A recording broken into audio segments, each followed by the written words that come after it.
سوچیے اور دولت کمائیے۔ نیپولین ہل کی ایک کتاب جس کا پہلا باب تمہید، وہ آدمی جس نے تھامس ایڈیسن کے ساتھ کاروباری شراکت کا خیال کیا اور کامیاب ہوا۔ خیالات حقیقت بن سکتے ہیں بشرطے کہ سوچنے والا ان خیالات کو مادی منافع یا حصول دولت میں بدلنے کا ارادہ کرے۔ 30 سال سے کچھ زیادہ عرصہ گزرا کہ اوون سی بارنس نے یہ معلوم کیا کہ انسان کے خیالات اسے دولت مند بنا سکتے ہیں۔ یہ اہم انکشاف بارنس نے اچانک نہیں کیا، بلکہ وہ واقعات کی جانچ سے رفتہ رفتہ اس نتیجہ پر پہنچا۔ خود اس کی کامیابی کا راز اس کی یہ خواہش تھی کہ وہ ایڈیسن جیسی عظیم الشان ہستی کا شریک کار رہے۔ بارنس کی اس خواہش یا آرزو کی خصوصیت تھی کہ اسے معلوم تھا اسے کیا حاصل کرنا ہے۔ وہ ایڈیسن کا شریک کار ہونا چاہتا تھا۔ اس کے تحت یا اس کے ساتھ کام کرنے کا مقصد کوئی اور نہ تھا۔ ذیل میں دیے گئے واقعات سے ظاہر ہوگا کہ کس طرح بارنس نے اپنے خیالات اور آرزو کو عملی جامہ پہنانا شروع کیا۔ ان کے مطالعہ کے بعد آپ اس کتاب میں دیے ہوئے 13 اصولوں کو بآسانی سمجھ سکیں گے جن پر عمل کرنا حصول دولت کے لیے ضروری ہے۔ بارنس کو جب پہلی بار ایڈیسن کے ساتھ کاروباری شراکت کا خیال پیدا ہوا تو وہ اس قابل نہ تھا کہ اپنی اس خواہش کی تکمیل کر سکے یا اس پر عمل کرنے کے لیے اقدام اٹھا سکے۔ اس کے راستے میں دوسری مشکلات تھیں۔ ایک تو یہ کہ وہ ایڈیسن سے واقف نہ تھا، دوسرے اس کے پاس ریل کے کرائے کے لیے پیسے نہ تھے کہ وہ اپنے مقام رہائش سے نیو جرسی جاتے جہاں ایڈیسن کے کاروبار میں شرکت کرتے۔ یہ دونوں مشکلات ایسی تھیں جن کی بنا پر اکثر لوگ اس خیال کو ترک کر دیتے ہیں، لیکن بارنس کی خواہش معمولی نہ تھی۔ اس نے اس خواہش کی اپنے ذہن میں اتنی پرورش کی تھی کہ وہ اس کی آرزو مطلق بن گئی تھی۔ وہ ایسی آرزو کہ وہ اس کی تکمیل کے بغیر آرام سے نہ بیٹھ سکتا تھا۔ ایسے مواقعات اس کے ارادے کو تبدیل نہ کر سکتے تھے۔ اس نے اپنے خیال کو ترک کرنے کی بجائے ٹکٹ کے بغیر سفر کرنے کو ترجیح دی اور ایسٹ آرنج پہنچ گیا۔ ایڈیسن سے پہلی ملاقات۔ یہاں پہنچ کر وہ سیدھے ایڈیسن کی تجربہ گاہ میں گیا۔ وہ کہنے لگا کہ وہ موجد ایڈیسن کے ساتھ کاروبار میں شراکت داری کرنے آیا ہے۔ ایک عرصہ بعد ایڈیسن نے اپنی اور بارنس کی اس پہلی ملاقات کا ذکر یوں کیا ہے: وہ میرے سامنے کھڑا تھا۔ پہلے میں نے اسے ایک آوارہ گر سمجھا، لیکن اس کی شکل و صورت میں ایک ایسی بات تھی جس سے یہ ظاہر ہو رہا تھا کہ وہ چاہتا ہے کہ اس کو حاصل کرنے کا پختہ ارادہ کر چکا ہے۔ میں نے اپنے برسوں کے تجربہ سے یہ نتیجہ اخذ کیا ہے کہ جب کوئی شخص اپنا سارا مستقبل ایک فیصلے پر منحصر کر دیتا ہے تو وہ یقیناً وہ جس آرزو کو لے کر چلتا ہے اور جس مقصد کی تکمیل کا ارادہ کرتا ہے اس میں کامیابی حاصل کر کے رہتا ہے۔ میں نے اس کی خواہش کے مطابق اس کو موقع دیا کیونکہ میں نے دیکھا کہ اس نے کامیاب ہونے تک کوشش جاری رکھی اور محنت سے منہ نہ موڑنے کا تحیر کر لیا تھا۔ اس کے قیافے سے یہ پتہ چلتا تھا کہ وہ اپنا ارادہ پورا کرنے کے لیے کوئی کسر نہ اٹھا رکھے گا۔ بعد کے واقعات نے یہ ثابت کر دیا کہ میرا یہ فیصلہ غلط نہ تھا۔ بارنس نے اس موقع پر ایڈیسن سے جس چیز کی خواہش کی تھی وہ اس چیز کے مقابلہ میں جو چاہتا تھا کہ وہ جس کے حصول کے لیے اس نے اپنی زندگی کی آرزو بنا لیا تھا نہایت معمولی معلوم ہوتی تھی۔ ایڈیسن نے خود بعد میں اس کا اعتراف کیا۔ ظاہر ہے کہ ایڈیسن سے بارنس کو جو کچھ ملا وہ اس کی ظاہری شکل و صورت کی بنا پر نہیں تھا، کیونکہ اس کا ظاہر تو سراسر اس بڑے مقصد کے منافی تھا جس کے لیے وہ آیا تھا۔ جس چیز نے ایڈیسن کو متاثر کیا وہ بارنس کے خیالات تھے جن کے روح بعمل لانے کا بارنس نے تہیہ کر لیا تھا۔ ایڈیسن کے بیان کے پوشیدہ نکات کو سمجھا دیے جا سکیں تو اس کتاب کے بقیہ حصے کی ضرورت نہیں رہے گی۔ بارنس کو ایڈیسن کے ساتھ کاروباری شراکت کا موقع اس کی ملاقات میں نہیں ملا، بلکہ ابتداً اسے ایڈیسن کے دفتر میں ایک معمولی معاوضہ پر کام کرنے کے لیے رکھا گیا۔ یہ کام ایڈیسن کے لیے نہایت معمولی تھے، لیکن بارنس کے پاس اس کی اہمیت تھی، کیونکہ اس کے دفتر میں کام کرنے سے اسے موقع ملا کہ وہ اپنی محنت قابلیت سے ایڈیسن کو واقف کرا سکے۔ یہ اس لیے بھی ضروری تھا کہ اس کا ہونے والا شریک اس کی اہمیت اور قابلیت سے پوری طرح واقف ہو۔ مہینوں اسی طرح گزر گئے، بظاہر اس مقصد کی تکمیل کے لیے کوئی خاطر خواہ اقدام نہیں ہوا، لیکن بارنس کا ذہن خاموش نہ تھا۔ اس میں ایک اہم چیز پرورش پا رہی تھی۔ وہ اپنے دل و دماغ میں اس خیال کی پرورش کیے جا رہا تھا کہ اسے ایک نہ ایک دن ایڈیسن کا کاروباری شریک ہونا ہے۔ ماہرین علم نفسیات کا یہ اندازہ غلط نہیں کہ جس چیز کے حاصل کرنے کے لیے انسان کوشاں رہتا ہے اور تیار رہتا ہے، وہ ضرور وقوع پذیر ہو جاتی ہے۔ بارنس ایڈیسن کے ساتھ کاروباری شراکت حاصل کرنے کے لیے تیار تھا، اور اس وقت تک تیار رہنے کا تہیہ کر چکا تھا جب تک وہ اس کو حاصل نہ کر لے۔ اس کے دل میں کبھی یہ خیال پیدا نہیں ہوا کہ اس ناممکن حصول کے لیے محنت کرنے سے کیا حاصل ہوگا، کیوں نہ میں بھی ایک فروخت کنندہ بن جاؤں۔ بلکہ وہ اپنے آپ سے کہا کرتا تھا، میں یہاں ایڈیسن کے ساتھ کاروباری شراکت کے لیے آیا ہوں، میں اسے حاصل کر کے رہوں گا، خواہ مجھے اس مقصد کے حصول میں اپنی عمر کا بقیہ حصہ ہی صرف کیوں نہ کرنا پڑے۔ اس نے اپنے آپ سے جو کچھ کہا اسے کر کے دکھایا۔ اگر انسان اپنے ارادے میں پختہ نظر آئے اور اس کے حصول کے لیے اپنی ساری توانائیاں صرف کر دے تو جتنی بھی مشکلات نظر آتی ہیں وہ خود بخود ختم ہو جاتی ہیں۔ ہو سکتا ہے کہ نوجوان بارنس کو اس وقت یہ معلوم نہ ہو، لیکن اس کا استقلال اور ایک واضح مقصد کے لیے اپنی ساری قوتوں کو ایک مرکز پر لے آنا ایسا واقعہ ہے جس نے ان ساری پیش افادہ مشکلات کو بے حقیقت کر دیا، اور بارنس حصول مقصد میں کامیاب اور سرخرو ہوا۔ واقع جب آتے ہیں تو ان کی صورتیں وہ نہیں ہوا کرتی جن میں انسان ان کا متوقع رہتا ہے۔ چنانچہ بارنس کو حصول کامیابی کا موقع بالکل انوکھے انداز میں ملا۔ مواقع سے فوری فائدہ اٹھانے کی خصوصیت اور مقصد کی اہمیت کو بالا کر دیتی ہے۔ مواقع انسان کی زندگی میں ہمیشہ نامعلوم راہوں سے داخل ہوتے ہیں۔ عموماً یہ بدبختی اور ناکامی کی شکل اختیار کر لیتے ہیں، جن میں ہر ایک کا ان کو پہچاننا مشکل ہو جاتا ہے۔ یہ وہی وجہ ہے کہ اکثر لوگ ہاتھ آتے ہوئے موقع کھو بیٹھتے ہیں، جن سے ہر وقت استفادہ غالباً ان کی زندگیوں کے دھاروں کا رخ پھیر دیتا ہے۔ امید کی کرن۔ اسی زمانے میں ایڈیسن نے اپنی ایک ایجاد مکمل کی تھی جسے ایڈیسن ڈکٹیٹنگ مشین کہا جاتا ہے۔ فروخت کنندگان اس کی فروخت میں زیادہ دلچسپی نہیں لے رہے تھے۔ بارنس نے اندازہ لگایا کہ اس مشین کی فروخت کے امکانات بہت زیادہ ہیں۔ بارنس کو بھی غالباً اس نے اس بارے میں ایڈیسن سے گفتگو کی۔ ایڈیسن بلا پس و پیش رضامند ہو گیا کہ بارنس ان مشینوں کو فروخت کرے۔ بارنس نے اپنی کوشش شروع کی اور اس نے اتنی مشینیں فروخت کی کہ ایڈیسن نے اسے سارے ملک میں ان مشینوں کی فروخت کا اجارہ دے دیا۔ بارنس اور ایڈیسن کی کاروباری شراکت 30 سال تک جاری رہی۔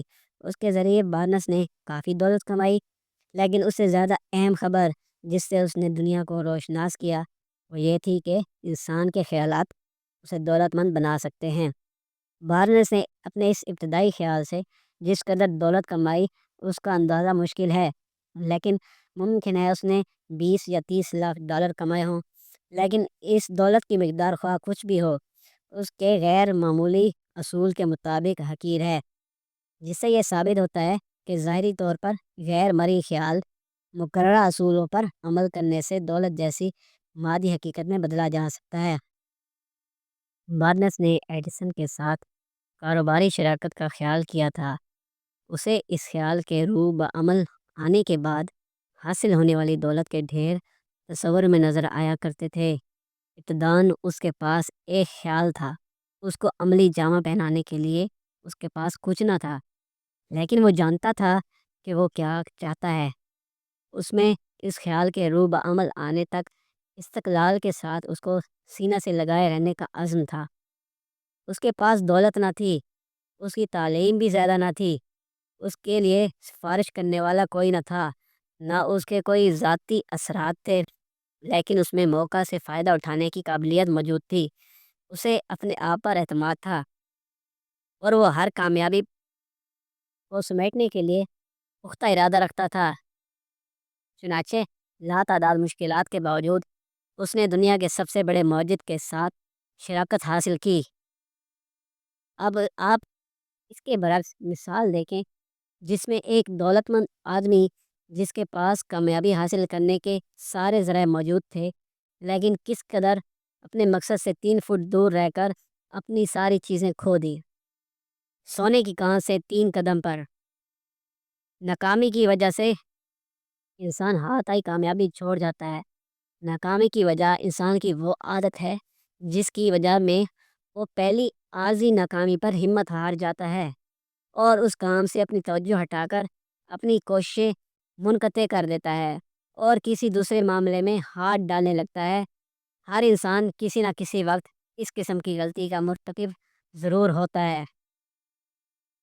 ڈاربی کے ایک چچا کو اس زمانے میں جب سونے کی کانوں کے لیے جگہ جگہ کھدائی ہو رہی تھی، سونے کی کان تلاش کرنے کا خیال پیدا ہوا۔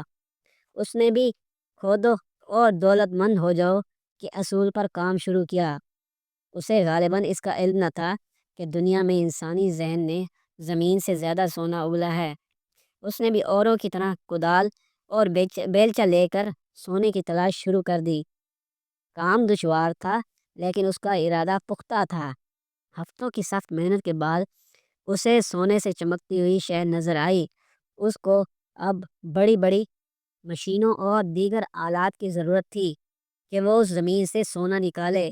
اس نے اس مقام کو پھر مٹی سے ڈھانپ دیا اور خاموشی سے وطن ویلمس میری لینڈ واپس آیا۔ اس نے اپنے دوستوں اور رشتہ داروں کو اور کچھ ہمسایوں کو واقعات بتلائے۔ چچا اور بھتیجے نے لوگوں کو ترغیب دے کر اتنی رقم اکٹھی کر لی کہ ضروری مشینی اور آلات خرید سکیں۔ ضروری سامان اور مشینری سونے کی کان کے پاس پہنچا دی گئی۔ معدنی مٹی سطح زمین پر لائی جانے لگی۔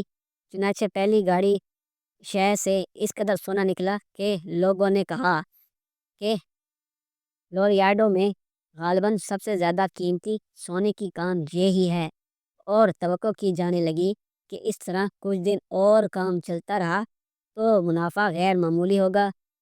جیسے جیسے کھدائی کا کام نیچے ہوتا گیا، امیدیں اوپر اٹھتی گئی، لیکن آہستہ آہستہ سونے کی معدن کا نشان غائب ہو رہا ہے۔ سنہری قوس قزح کے کنارے پہنچ کر یہ لوگ یہ سمجھ کر رک گئے آگے صرف مٹی تھی جس میں سونے کا شائبہ بھی نہ تھا۔ ادھر ادھر کچھ اور کھدائیاں کی گئیں لیکن سونے کا نشان نہ ملا۔ آخر تھک کر ان لوگوں نے سارے کاروبار کو ختم کرنے کا فیصلہ کر لیا۔ انہوں نے اپنی ساری مشینری ایک کباڑیے کو چند $100 میں فروخت کی اور گھر لوٹ آئے۔ اس کباڑیے نے عام کباڑیوں کی طرح مشینری توڑ پھوڑ کر وہاں سے منتقل نہیں کی، بلکہ اس نے غور کیا کہ ایک سونے کی کان اتنی جلد کیسے ختم ہو سکتی ہے۔ اس نے ایک معدنی انجینئر سے مشورہ کیا۔ انجینئر نے ادھر ادھر کھدائی اور تحقیقات کی اور بتلایا اس کام میں ناکامی کی وجہ یہ تھی کہ اس کے پہلے مالکان معدنیات کی اندرونی خصوصیات سے واقف نہ تھے۔ چنانچہ اس نے حساب لگا کر بتلایا کہ اس مقام سے جہاں پہلی کوششیں چھوڑ دی گئی تھی 3 فٹ کے فاصلے پر پھر سونا برآمد ہو سکتا ہے۔ چنانچہ انجینئر کے اس مشورہ پر عمل کر کے کباڑیے نے کروڑوں ڈالر کمائے، لیکن اس نے امیدیں لگانے سے قبل ماہر فن کی رائے حاصل کر لی تھی۔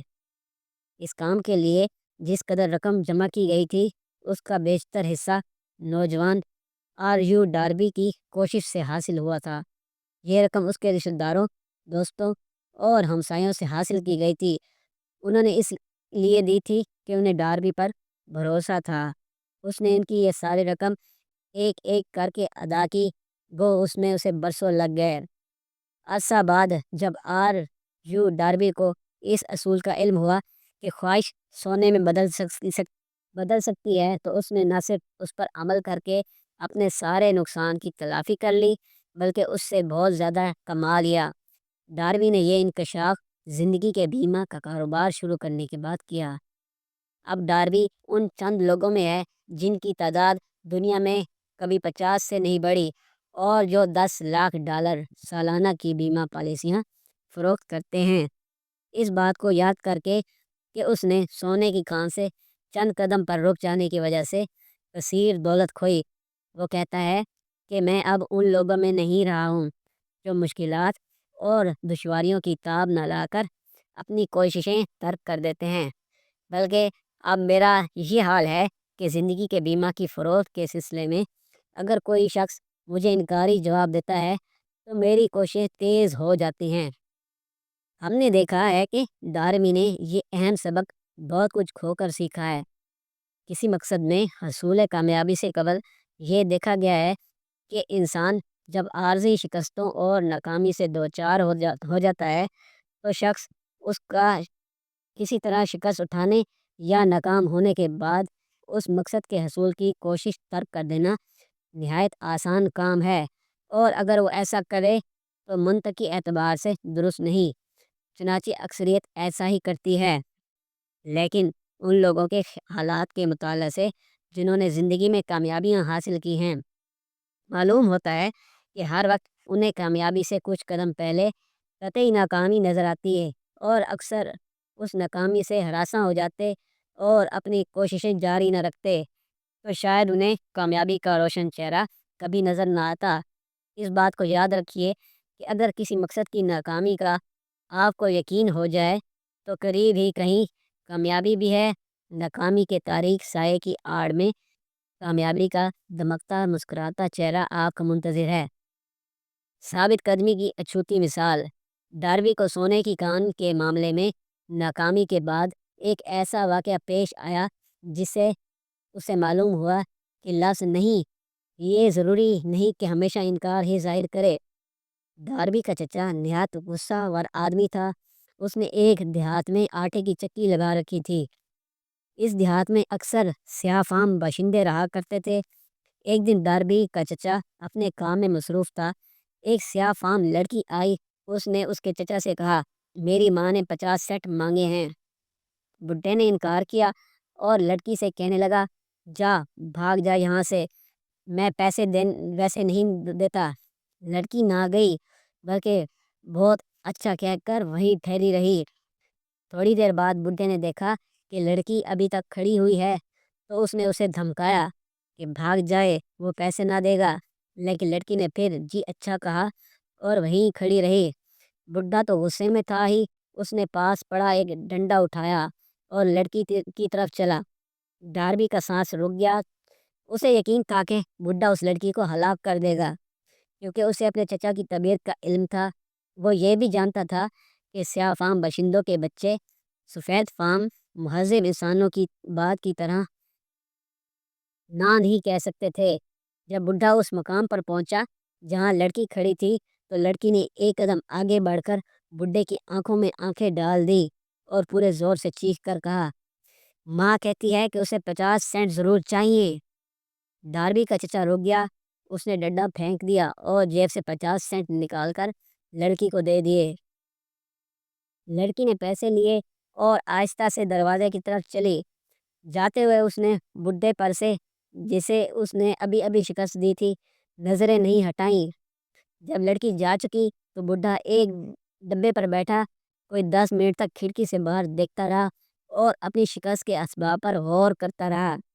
ڈاروی نے بھی جو اس واقعے کو دیکھ رہا تھا اس پر غور شروع کیا۔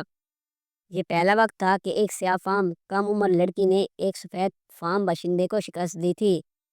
لڑکی کامیاب کیسے ہوئی؟ وہ کیا وجہ تھی جس سے اس کا بوڑھا چچا غصہ چھوڑ کر ایک کمزور آدمی کی طرح رنجیدہ ہو گیا؟ اس لڑکی میں ایسی کون سی قوت تھی جس نے ایک انسان کو جیت لیا؟ یہ اور اس کے قسم کے 20 سوالات ڈاروی کے ذہن میں پیدا ہوئے، لیکن اسے جوابات اس وقت تک نہیں ملے جب تک کہ اس نے اس ایک مدت بعد اس واقعے کا ذکر اس کتاب کے مصنف سے نہ کیا۔ یہ بھی عجیب بات ہے کہ یہ واقعہ مصنف سے اسی مقام پر بیان کیا گیا جہاں یہ واقعہ ہوا تھا، اور یہ بھی ایک عجیب بات ہے کہ 25 سال سے مصنف اسی قوت کی تحقیقات میں لگا ہوا تھا جس نے ایک نادان جاہل سیاہ فام لڑکی کو ایک سمجھدار انسان پر فتح دلائی۔ ہم اس پرانی چکی کے پاس کھڑے تھے۔ ڈاربی نے اس غیر معمولی واقعہ کی تفصیلات بیان کی اور مصنف سے کتاب سے پوچھنے لگا، آپ اس سے کیا نتیجہ نکالتے ہیں؟ اس لڑکی نے کون سی ایسی قوت استعمال کی جس سے میرا چچا شکست کھا گیا؟ اس کا جواب اس کتاب کے بقیہ اوراق میں دیا گیا ہے۔ جواب مکمل اور جامع ہے۔ نہ صرف جواب ہی دیا گیا ہے بلکہ اس کے پوشیدہ اصول اور اس پر کار بند ہونے کے عملی طریقہ بھی بتلائے گئے ہیں جس پر ایک نادان لڑکی نادانستہ عمل کر کے کامیاب ہوئی۔ اگر ہم ٹھنڈے دل سے غور کریں تو یہ جاننا دشوار نہیں کہ وہ کون سی قوت پوشیدہ تھی جس نے لڑکی کی کامیابی میں مدد کی۔ آئندہ باب میں آپ کو اس بارے میں مزید معلومات بہم پہنچائی گئی ہیں۔ علاوہ ازیں کتاب کے کسی اور حصہ میں آپ کو ایک اور خیال ملے گا جس سے آپ اس قوت کو اپنے مفاد کے لیے بآسانی اور بہتر طریقہ سے استعمال کے قابل ہو جائیں گے۔ اس قوت کے متعلق جو آپ کی معلومات میں اضافہ ہوتا جائے گا، آپ یہ محسوس کریں گے کہ پچھلے دنوں میں آپ نے جو کچھ کھویا ہے وہ اب آپ پھر سے حاصل کر سکتے ہیں۔ جب مصنف نے ڈاربی کو اس قوت کی اہمیت سمجھائی جس کو نادانستہ استعمال کر کے وہ سیاہ فام لڑکی اس کے چچا پر فتح یاب ہوئی تھی، تو ڈاربی نے اپنے پچھلے 30 سالہ تجربہ کو یاد کیا اور بلا پس و پیش اس نے کہا کہ زندگی کے بیمہ کی پالیسیاں فروخت کرتے ہوئے وہ بھی اس قوت کو نادانستہ طور پر عملاً کامیابی کے ساتھ استعمال کرتا رہا ہے جو اس نے اس لڑکی سے نادانستہ طور پر سیکھ لیا تھا۔ ڈاربی نے بتلایا، ہر مرتبہ جب کوئی شخص بیمہ کی پالیسی لینے سے انکار کرتا تو میرے سامنے اس لڑکی کی تصویر آ جاتی جو ہمارے آٹے کی چکی میں آئی تھی، جس کی بڑی بڑی آنکھیں میرے چچا کے غصے کو حقارت سے دیکھ رہی تھی، اور پھر میں اپنے آپ سے کہتا ہوں مجھے تو یہ پالیسی اس شخص کو بہرحال فروخت کرنی ہے۔ میں نے اپنی تمام تر پالیسیاں انہیں لوگوں کو فروخت کی جنہوں نے پہلے پالیسی لینے سے انکار کیا تھا۔ ڈاربی نے اس کے ساتھ ہی سونے کی کان کا واقعہ یاد کیا اور کہا، میری پہلی ناکامی میں بھی میرے لیے بہتری تھی۔ اس واقعہ سے میں نے استقلال اور ثابت قدمی کا وہ اعلیٰ سبق سیکھا جو میری اس نئی زندگی میں مشعل راہ بنا رہا۔ ڈاربی اور اس کے چچا کا یہ واقعہ ہر آدمی کے لیے جو زندگی کی بیمہ کے فروغ سے اپنی زندگی بنانا چاہتا ہے قابل تقلید مثال ہے، اور مصنف کتاب یہ بتانا چاہتا ہے کہ ڈاربی کا $10 لاکھ سالانہ کی بیمہ پالیسیاں فروخت کرنے کا راز استقلال اور ثابت قدمی ہے۔ زندگی ایک معمہ ہے جو نہ تو سمجھا جا سکتا ہے نہ سمجھایا جا سکتا ہے۔ کامیابی اور ناکامی دونوں تجربات میں ڈاربی کے تجربات بالکل عام، معمولی اور سادہ تھے جو ہر شخص کی زندگی میں پیش آیا کرتے ہیں، لیکن اس کامیاب زندگی کا راز یہی تجربات تھے، اس لیے وہ اہم ہو گئے۔ اس نے ان دو ڈرامائی واقعات کی سبق حاصل کیا جن کا ذکر اوپر کیا گیا ہے، لیکن اس آدمی کا کیا ہوگا جس کے پاس ناکامیوں کی وجوہات کی چھان بین کے لیے وقت ہے نہ رجحان؟ ایسا آدمی کس طرح ناکامی کو کامیابی میں بدلنے کا آرٹ سیکھ سکتا ہے؟ جب تک ہم اپنی ناکامیوں کی وجوہات پر غور نہ کریں اور آئندہ ان کو دہرانے سے اعتراض کرنے کا تہیہ نہ کر لیں، ناکامی ناکامی ہی رہتی ہے، وہ کامیابی کا زینہ نہیں بن سکتی۔ ناکامی سے کامیابی، ناکامی کو کامیابی میں کس طرح بدلا جا سکتا ہے؟ اس سوال کا جواب دینے کے لیے یہ کتاب لکھی گئی ہے۔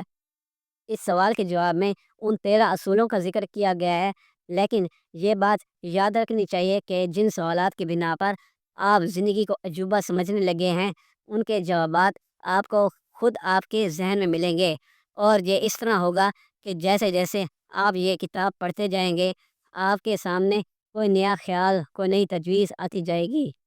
زندگی میں کامیابی حاصل کرنے کے لیے ایک اچھے خیال کی ضرورت ہوتی ہے۔ اس کتاب میں دیے گئے اصولوں کے ذریعے آپ کو سود مند خیالات پیدا کرنے کے بہترین عملی طریقے بتا دیے گئے ہیں۔ دولت کیسے آتی ہے؟ قبل اس کے کہ ہم کامیابی کے اصولوں کے متعلق تفصیلات بتانے لگیں، اس امر کا اظہار ضروری ہے کہ جب دولت آنے لگتی ہے تو مسلسل آتی رہتی ہے اور اس مقدار میں آتی ہے کہ ہمیں اس کی توقع نہیں ہوتی، اور ہم یہ سوچنے لگتے ہیں کہ آخر ہماری مصیبتوں کے زمانے میں یہ کہاں غائب تھی۔ بظاہر یہ ایک عجیب بیان معلوم ہوتا ہے، اور جب اس عام اعتقاد کا خیال کرتے ہیں کہ دولت صرف سخت محنت کرنے اور مشقت اٹھانے والوں کو ہی میسر آتی ہے، تو یہ خیال ناقابل یقین ہو جاتا ہے۔ جب آپ سوچتے ہیں اور دولت مند ہو جاتے ہیں تو آپ محسوس کریں گے دولت کا حصول کیفیت ذہن پر منحصر ہے، جس میں قطعیت، مقصد اور محنت سے زیادہ اہمیت رکھتی ہے۔ ہر شخص یہ جانتا ہے اور جاننا چاہے گا اس ذہنی کیفیت کو کس طرح حاصل کیا جائے جس سے خود بخود دولت کھینچی چلی آئے۔ اس کتاب کے مصنف نے کم و بیش 25,000 آدمیوں کی زندگی کا مطالعہ کیا اور تجزیہ کیا، اور ایسے اصول مرتب کیے جن پر دانستہ یا نادانستہ عمل کر کے بعض انسانوں نے کامیابیاں حاصل کی اور دولت مند بنے۔ تحقیقات اور وسیع مطالعہ کے بغیر ان اصولوں کی ترتیب ممکن نہ تھی۔